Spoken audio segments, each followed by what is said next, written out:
नमस्कार साथियों, और एक बार फिर से स्वागत है आपका बूंदे पॉडकास्ट में। आज हम बात कर रहे हैं एक ऐसी आवाज की जिसने कव्वाली को पाकिस्तान के दरगाहों और महफिलों से निकालकर सीधे हॉलीवुड और दुनिया के सबसे बड़े म्यूजिक फेस्टिवल्स तक पहुंचा दिया।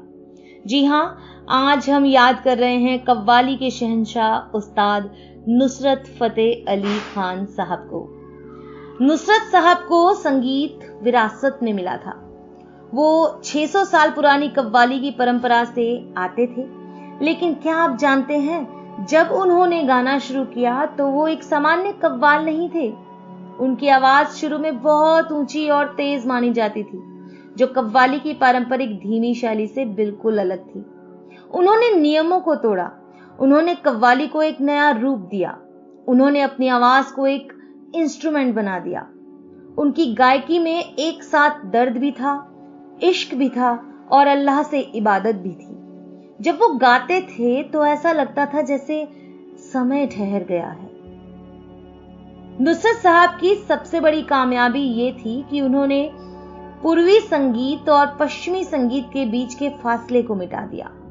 याद है वो फिल्में, Hollywood film dead man walking हो या शेखर कपूर की बैंडिट क्वीन, उनकी आवाज ने दुनिया को दिखाया कि कव्वाली सिर्फ एक धार्मिक संगीत नहीं है, बल्कि एक विश्वव्यापी कला है, यूनिवर्सल है, किसी भी भाषा या संस्कृति के लोगों को छू सकती है।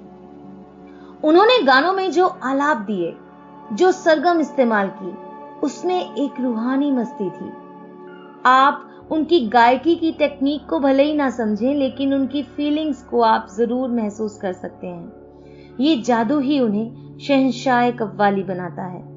नुसरत साहब की कहानी से आज के युवाओं को सबसे बड़ी सीख मिलती है जुनून की ताकत। नुसरत साहब घंटों रियाज किया करते थे। उनकी एक एक कव्वाली 30 से 40 मिनट लंबी होती थी, जिसमें वो पूरी तरह से डूब जाते थे। आज के जमाने में जहां सब कुछ फास्ट एंड शॉर्ट है, उनकी साधना हमें सिखाती है कि असली कला के लिए आपको समय देना पड़ता है, आपको अपने काम में पूरी तरह से डूबना पड़ता है। उन्होंने कभी अपनी विरासत को बोझ नहीं माना, बल्कि उसे एक फ्लाइट की तरह इस्तेमाल किया, जिसने उन्हें पूरी दुनिया में उड़ान भरने में मदद की। उस्ताद नुसरत फतेह अली खान एक सुकून थे, एक इमोशन थे। उनकी आवाज की गूंज आज भी हमारे दिल में जिंदा है।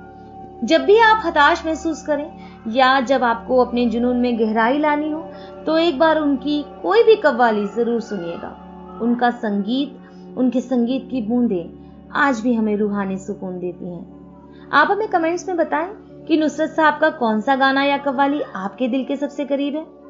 जल्द मिलेंगे एक और नई कहानी के साथ, एक और नए हीरे के साथ।